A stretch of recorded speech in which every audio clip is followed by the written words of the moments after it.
আসসালামু আলাইকুম রহমতুল্লাহি ওয়া বারাকাতুহু। সম্মানিত ভিউয়ার্স, এশার পরে কি আমল করবেন আজকে সে ব্যাপারে আপনাদেরকে বলবো। এই আমলগুলো করলে আপনার কপাল খুলে যাবে, আপনার ভাগ্যের দরজা খুলে যাবে ইনশাআল্লাহ।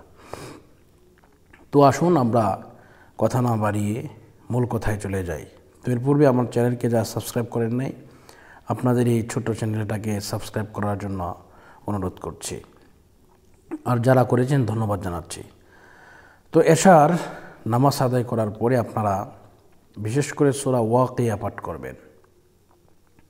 সূরা ওয়াকিয়া যদি কেউ পাঠ করে, আল্লাহ রাসূল সাল্লাল্লাহু আলাইহি ওয়াসাল্লাম বলেন, সূরা ওয়াকিয়া পাঠ করার কারণে তার যত অভাব অনটন আছে, তার যত বালা মুসিবত আছে, সমস্ত কিছু এই সূরা ওয়াকিয়া পাঠ করলে দূর হয়ে যায়।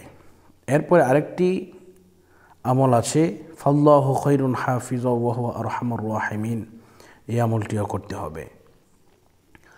এরপরে আপনাকে আস্তাগফিরুল্লাহ পড়তে হবে।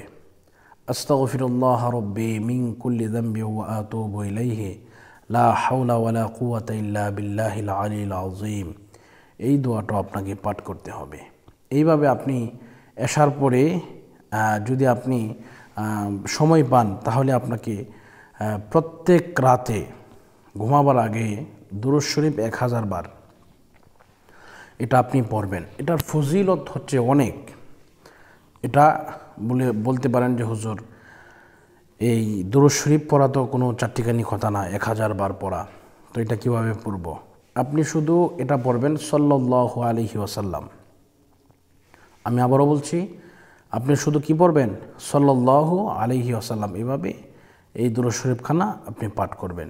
দেখবেন ইনশাআল্লাহ আপনার আস্তে আস্তে আপনার আমলের খাতা ভারী হচ্ছে, আপনি সুন্দরভাবে জীবনযাপন করতে পারবেন ইনশাআল্লাহ। তো আরও অনেক আমল আছে।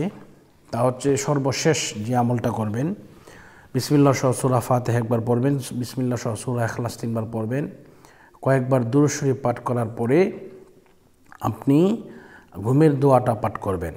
যদি এই নিয়মে কেউ শয়, যদি এই নিয়মে কেউ ঘুমায়, তাহলে ঘুমানোর পর থেকে ফজরের আগ পর্যন্ত কেউ যদি সারা নামাজ আদায় করে, ফজরের নামাজ আদায় করে, তাহলে সারা রাত্র এই দোয়াগুলা পড়ে শয়, তাহলে সারা রাত্র তাহাজ্জুদের নামাজ আদায় করলে যে সওয়াব হয়, আল্লাহ পাক রব্বুল আলামিন সেই বান্দা এবং বান্দির আমলনামার মধ্যে এই সওয়াবই দান করেন। সুবহানাল্লাহ।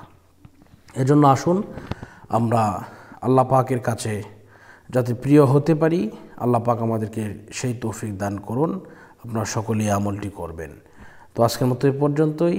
সকলের সুস্বাস্থ্য এবং দীর্ঘায়ু কামনা করছি। এই মুহূর্তে বিদায় নিচ্ছি।